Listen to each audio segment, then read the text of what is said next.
Hi everyone, my name is Martin Lee, come from Arizona State University. Today I'm very happy to share our TKD work done by our team in Arizona State University and University of Turin. So let's begin. So as we know, metric factorization is a common technology to do the machine learning, data mining, and the knowledge discovery. One of the example is that the singular value decomposition, SVD. So the basic idea of the SVD is that given a data set D, which has n observation and m features, so we can see the D is the 2D metric m by m. And after applying SVD on this D metric, we can obtain U metric, S metric, and the V metric. The U and V metric, we can call them vector metric, which they will describe the object or the feature in terms of the latent feature. And the core metric will describe the importance of these latent features. So once we have these latent features, we can use them to achieve a lot of knowledge discovery tasks like clustering, trend detection, and anomaly detection. However, the data could be interval value in the real world. For example, we have summarized data, which means the data we got are grouped and or the collected into a single observation as a range instead of the scalar value. Or the data with conflict, which means the data reflects knowledge integrated from different data resources. Or we also can have the anonymized data, because due to the privacy issue, sometimes we have to replace precise scalar value with less precise value range from intervals. And we also have the imprecise data, because sometimes when we collecting data, the data might has the imprecision caused by the limitation in the measurement. So they are the case that data cannot be represented by scalar value. So once we know this issue, we can see the conventional metric factorization technologies are not appropriate to analyze the interval value data because of two major issues. The first one is that a lot of basic linear algebra operations like addition, subtraction, multiplication, or inversion need to be redefined to handle interval value data. And the second one is that the intervals are often partially ordered, which means if we want to use a conventional metric factorization technique to enumerate all possible decomposition, which is impractical because it will introduce high computation costs. So there are two major issues we want to tackle. So the contribution of our work is that we present the decomposition problem for the interval value data. We explain the core challenge in decomposition of the interval value data. And then to resolve this problem, we propose an interval value latent semantic alignment and further propose decomposition algorithm, which include eigenvalue based, which is ISVD.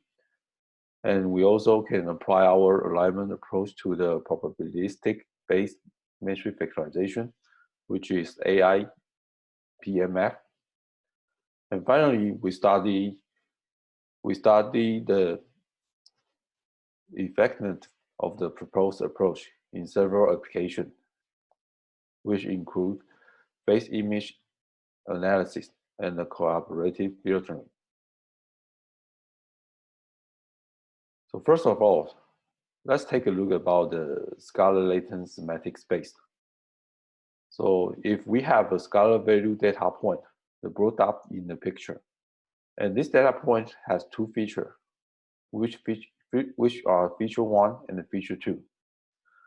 So when we do the metric factorization for this data point, which means we can obtain the latent vector v1 and the v2.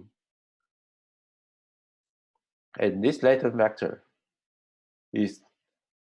can help us to discriminate the feature of the data, because we can see is the appropriate transformation. So the data point can project to this latent vector to achieve more discriminating feature. And this is very effective when the data point is scalar. However, when things go more complicated, today we have an interval value data point, which means for each feature, it has its minimal value for the feature, and it also has maximum value for the feature. So we can see now the data point is not a dot anymore. It could be represented as a rectangle.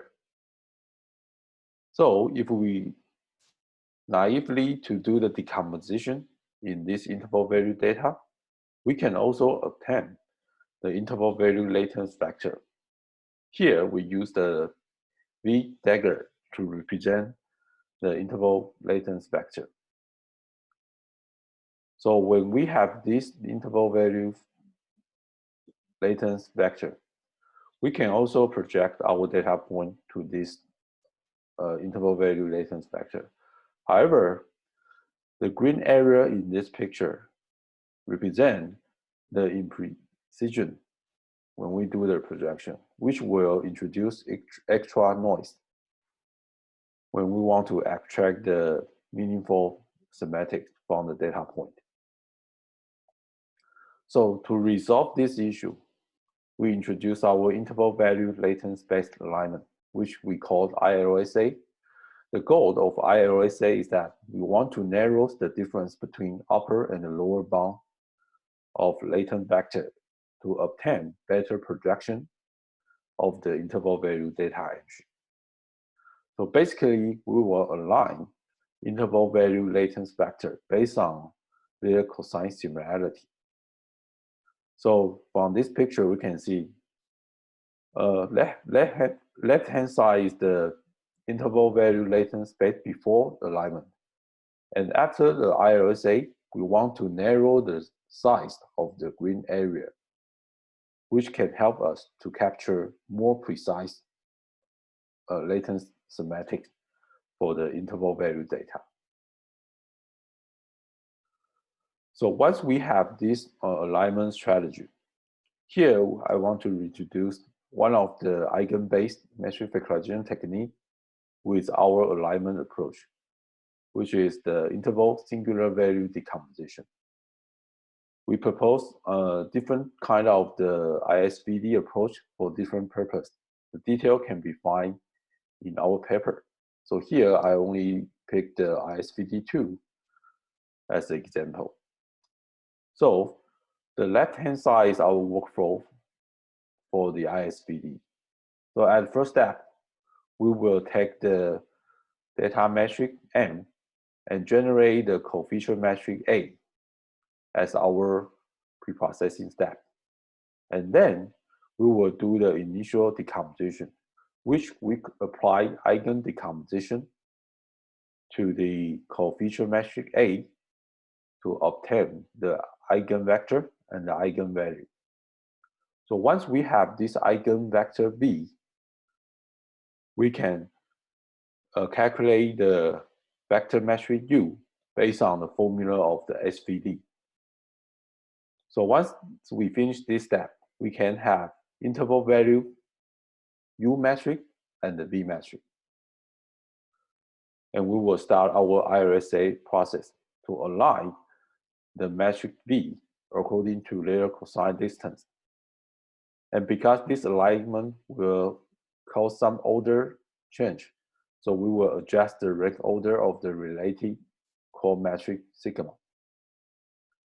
And after this alignment, we will have some misordered element in our vector metric and the core metric. So we will replace this misordered element with their average. So we will have the corrected latent metric. We can use this latent metric to do a lot of steps like the classification and the clustering. Or we can go further to do the reconstruction. Here, we also propose a different reconstruction option. Here, we only use one of them as an example. So we can calculate the average of the U and the V, and then generate the reconstructed metric by multiply U, sigma, and V. And finally, we will also do the order correction in the reconstruction metric. So in the experiment, we use two different applications. One is the image analysis, which we adapt ORL fixed image dataset. Here, we compare our ISVD2 with non-negative metric factorization and the interval non-negative metric factorization. And the second application we use is cooperative filtering, which we use movie length 100K dataset, and we apply our ILSA to the probabilistic metric factorization, which is the AI PMF, and compare with naive PMF and the interval PMF from our competitor. So here's the result we used our approach to do the image classification. We used nearest neighbor as our classification algorithm, and we used F1 score to measure our performance. As you can see, the ISVD2 can achieve much better performance than the other approach.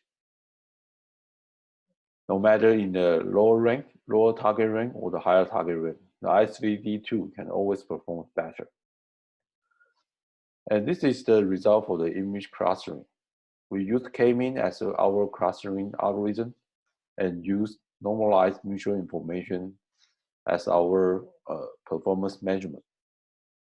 Again, the ISVD2 can achieve much better performance than the other two. And the next experiment is that we used is the collaborative filtering. And we use the IMSE to measure our performance. So as you can see, the aligned IPMF, which is the AI PMF, still has a better performance than the PMF and the IPMF. So the conclusion is, in this paper, we present interval value latent spaced alignment, which will reduce imprecision of the projection in the interval value latent space. And then we propose the interval singular value decomposition and the aligned interval value probabilistic metric factorization, which is very useful to handle the interval value data in the real world. So this is my presentation. Thank you very much. And if you have any question, you can send the mail at least here. And hope you guys have a good day. Thank you very much.